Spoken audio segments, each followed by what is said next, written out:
Live from Tirana. Live from Tirana. Ju përshëndesim sërish nga Live from Tirana. Unë jam Ronaldo Sharka, në pultin e transmetimit ndodhet Wizi DJ dhe jemi gati për një tjetër hapësirë të rëndësishme të programit, ku këtë hapësirë ja dedikojmë të ftuarës Rea Shena dhe temës shumë interesante, rekrutuese talentesh dhe menaxhere artistësh, personazh publik.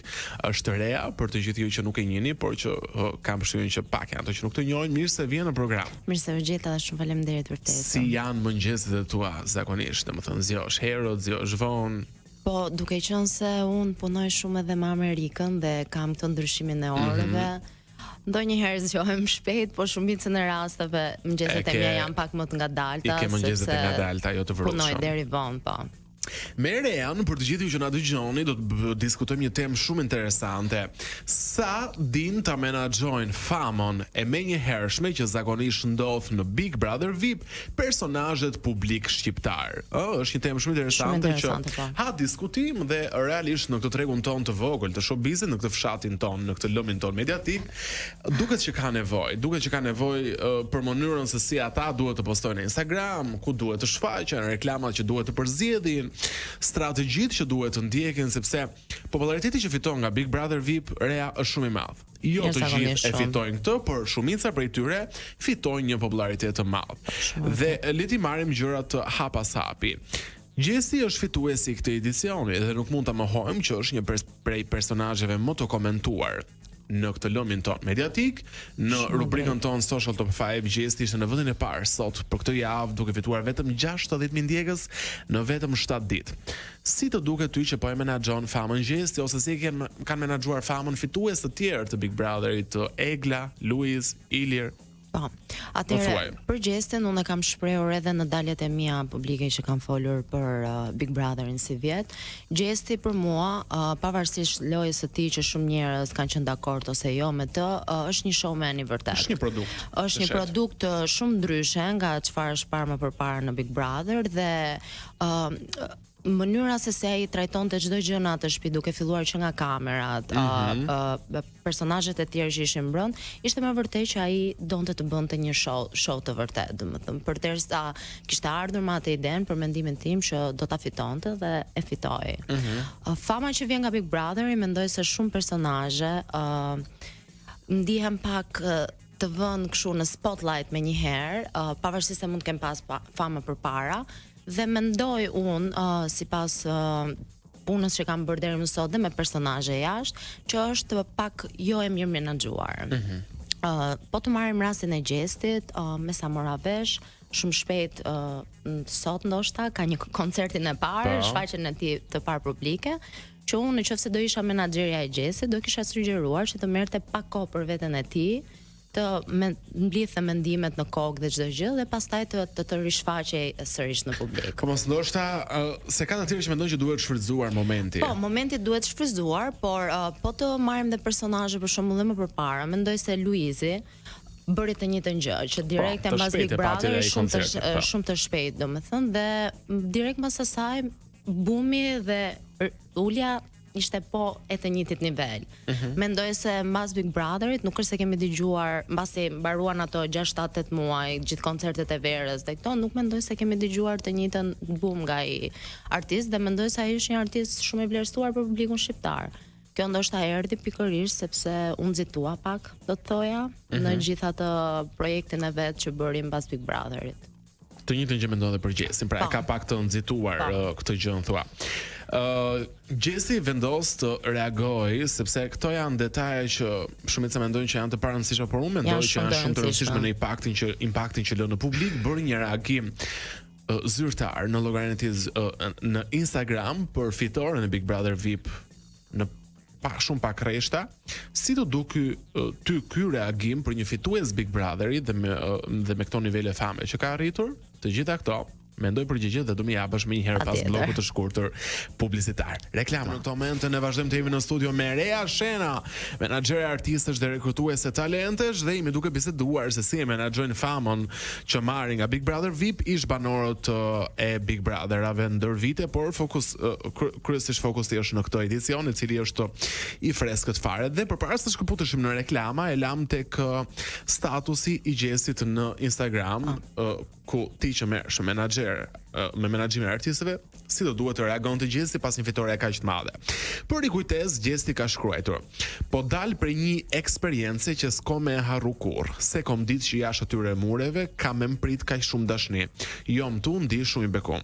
Faleminderit për krejt mesazhet, dashnin dhe për krahën që ma keni dhënë. Prej pamundësive me ja kthy secilit, po du me ju thonë që jam shumë mirënjohës dhe ju du pafund. Gati për kapitullin e ri."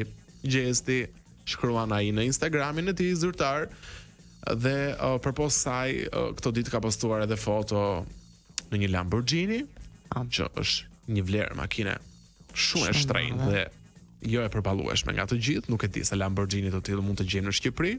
Çfarë tregon kjo për një djalë që shpesh është treguar për publikun në Big Brother si i thjesht, madje her pas here fliste me kamerat, nuk ka rëndësi leku, nuk ka rëndësi krudo, mjafton të hani buke e djathe, kripe se mërtvar. Ndërkohë, sapo del poston foto në një Lamborghini dhe me një orë që nuk e njoha çfarë ore ishte, po duke jeshtë shtrenjtë dhe me gur diamantesh. Më thuaj. Atëherë, po të marrim statusin që ka postuar direkt mbas Bigut. I varfër të duket si status? Është sidomos nga mënyra e gjuhës që është shkruar, por mendoj se her pas here menaxherët e artistave, se me sa di unë Gjesti e ka dhe një menaxher personal. Okej. Përdorin këtë taktikën që të duket sikur statusi është shkruar vetë nga artisti, që për t'i bërë njerëzit të ndjen sa më afër të besueshëm, që shkruajnë me një gjuhë shumë të thjeshtë ose si Gjesti flet zakonisht. Dhe shkruajnë statuse shumë të thjeshta, thjesht që t'i bëjnë njerëzit dhe fansat e Gjestit të ndjen, Gjesti domethënë na e vari, u mor me ne edhe pas Bigut. Kështu që mendoj se ky status edhe mund të jetë shkruar nga Gjesti, por mund të jetë edhe një taktik e menaxherit të tij që ka shkruar për Gjestin si Gjesti. Duhet të ishte ky lloj statusi, ti si mendon, duhet të kishte një reagim më të mirë? Unë për veten time do kisha sugjeruar një status pak më të kuruar, dhe pak më profesional do të thosha, por siç të thash, ky është shumë on brand me Gjestin dhe me atë çfarë Gjesti shfaqe.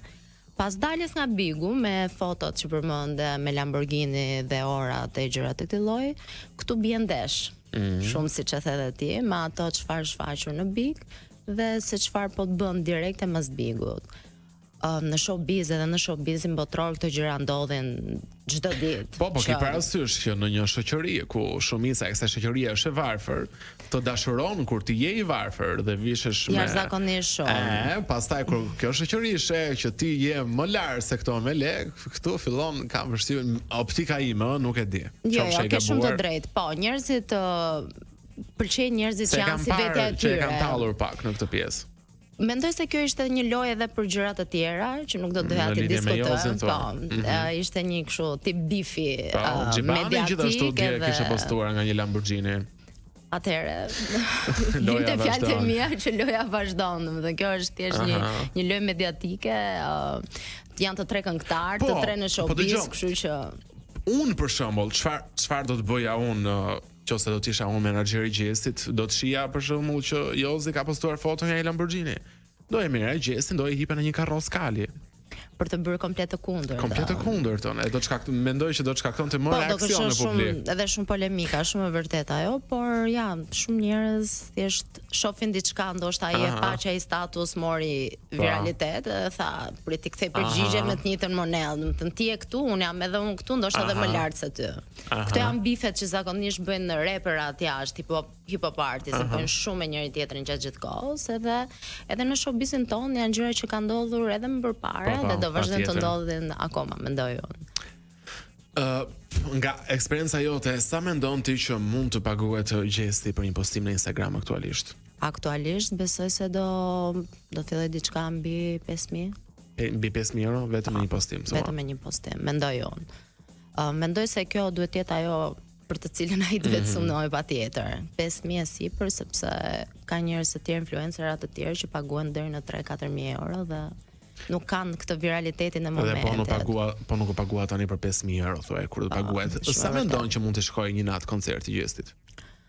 Mendoj se duke gjykuar edhe më përpara fituesit e Bigut, edhe se si është showbizi në këto momente dhe koncertet, mbi 15.000. Mbi 15.000. Pra shanset që Gjesi të bëj shumë lek janë të larta. Shumë, jashtëzakonisht shumë të larta. Prandaj thash që do ishte mirë për të, sepse ai është i talentuar si artist dhe është dhe i këndshëm për njerëzit që e shohin dhe që e ndjekin.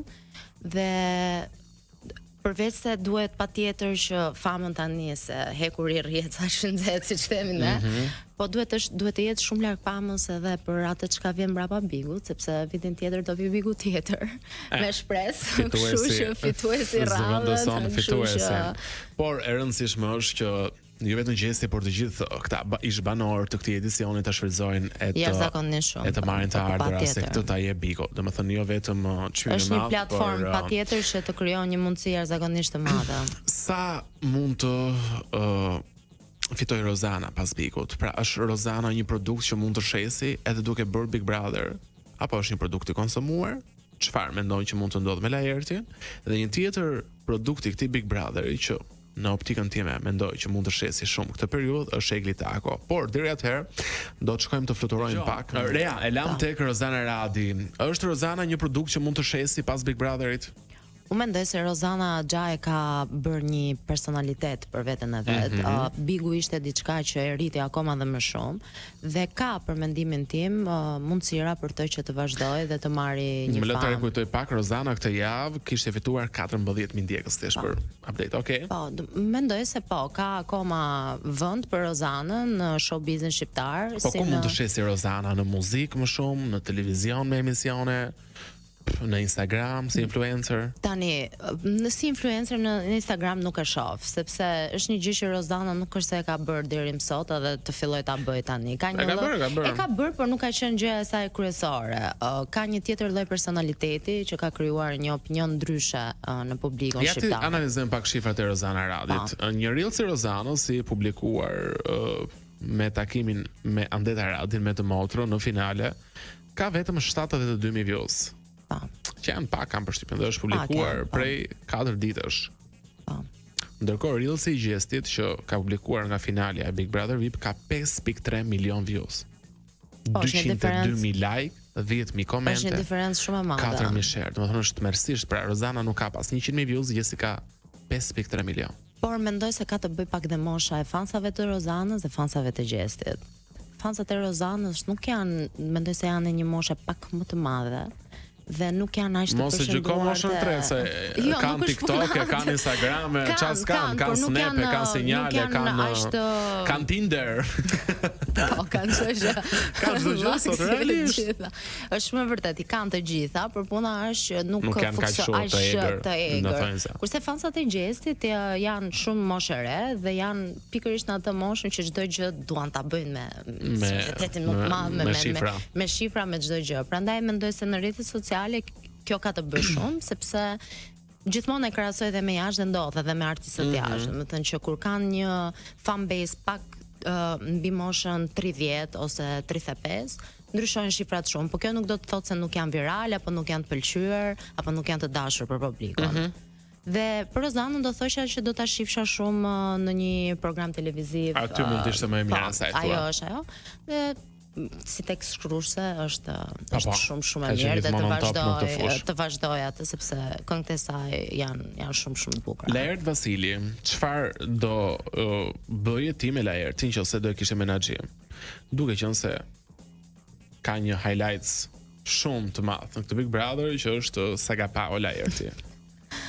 Unë mendoj se Laerti është një aktor shumë i mirë që e tregoi edhe në Big.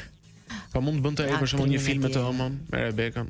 Mund të shiste. Jo, mos qesh. Për publikun mendoj se po do ishte interesant, pse jo, një ndoshta diçka me metrash të shkurtër, se nuk besoj se njerëzit do ishin të interesuar për të parë. Po edhe ndonjë nga këto serialet alla Romeo dhe Elvana. E ke parasysh janë me dy personazhe. Lifestyle i përditshëm. Gjëra të tilloj, po do ishte. Ky mund të ishte një gjë që mund ta bënte Laerti. Laerti është me vërtet një personazh shumë i fortë. Domethënë goli i jetës së Laertit në Big Brother, unë mendoj që ka qenë hyrja të ëmës, sa ka pa Laerti. Edhe unë jam me të njëjtit mendim. Edhe unë këto për shembull do të sugjeroj Laertit. Do të merja me që është aktor, do organizojë një serial, gjëja sponsorat bëja lek.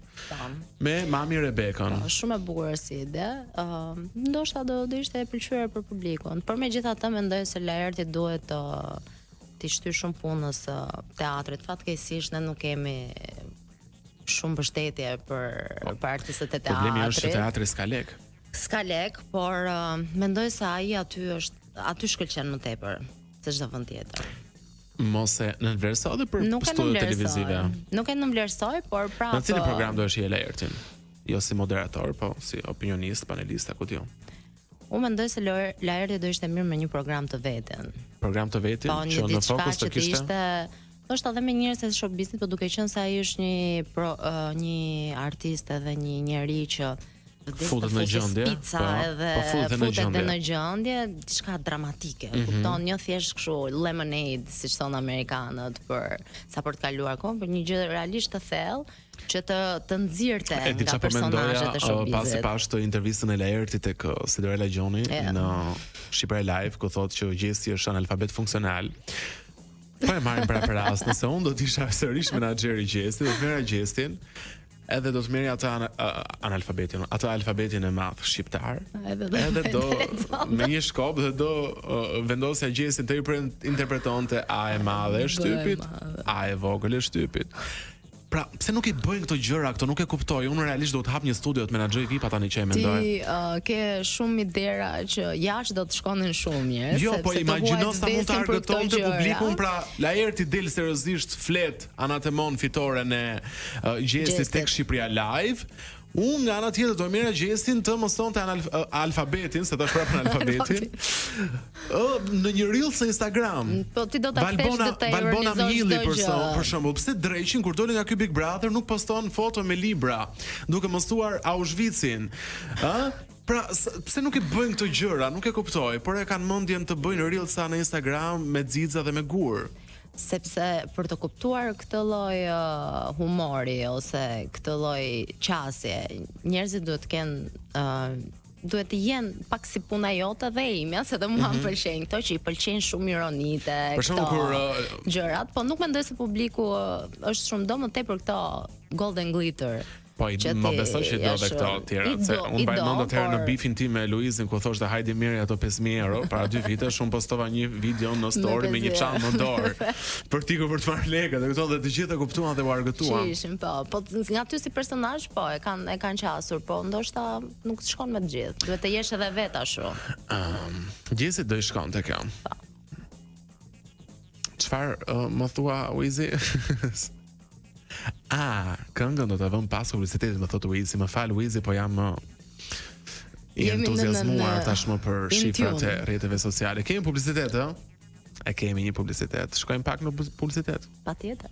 Do më analizosh pak Eglin pastaj? Patjetër. Reklama. Po, të pyet ata se di që ke lidhje. Kështu kam dëgjuar lart e poshtë. Po, Gjesi ka qenë artiste e parë që unë kam menaxhuar. Vërtet. E kam nxjerrë në sken, e kam njohur kur ka qenë 14 vjeç, dhe nga mosha 14 vjeç deri në moshën 16 vjeçare e kam menaxhuar, lidhem një kontratë me Sony Music Entertainment. Dhe para 2 javësh ishte në të dyja fundjavat e Coachellës. Si këngëtare e ftuar. Interesante shumë. Ndërkohë, jemi në minutat e fundit të Live from Tirana dhe e lam përpara se të shkëputeshim tek Egli Tako. Sa shet Egli aktualisht? Egli mund të shesi shumë aktualisht, por unë mendoj se Egli ka nevojë të marrë pak kohë për veten e saj dhe realisht të fokusohet tek ajo që që ajo ndjen për veten e vet, të qetësohet dhe më pastaj të rikthehet në publik.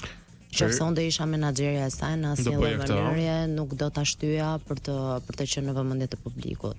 Sepse kemi raste pafund që menaxherët kanë qenë ata dhe prej kësaj ka dalë ai llafi që menaxherët ndonjëherë janë evil, djalli dhe gjëra të tilla, sepse në historinë e showbizit botror kemi pas menaxher që si puna e Amy Winehouse që i kanë shtyrë dhe në momentet më të këqija të jetës tyre që të vazhdojnë.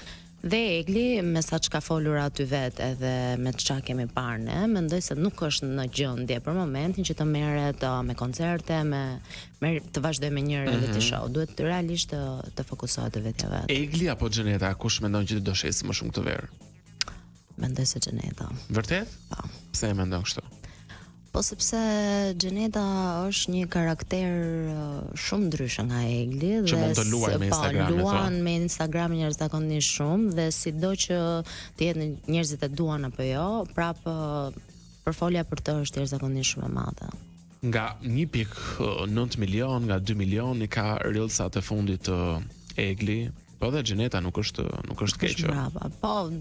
Po të marrë vetëm futjen e Xhenetës kur u fut në Big Brother, gjithë reelsat e saj që postuan arritën diku te 5 milion, 5 milion views në 24 orë, diçka e tillë, që tregon që njerëzit mirë, urojmë të bëjnë sa më shumë lek, ne do të jemi këtu për t'i numëruar.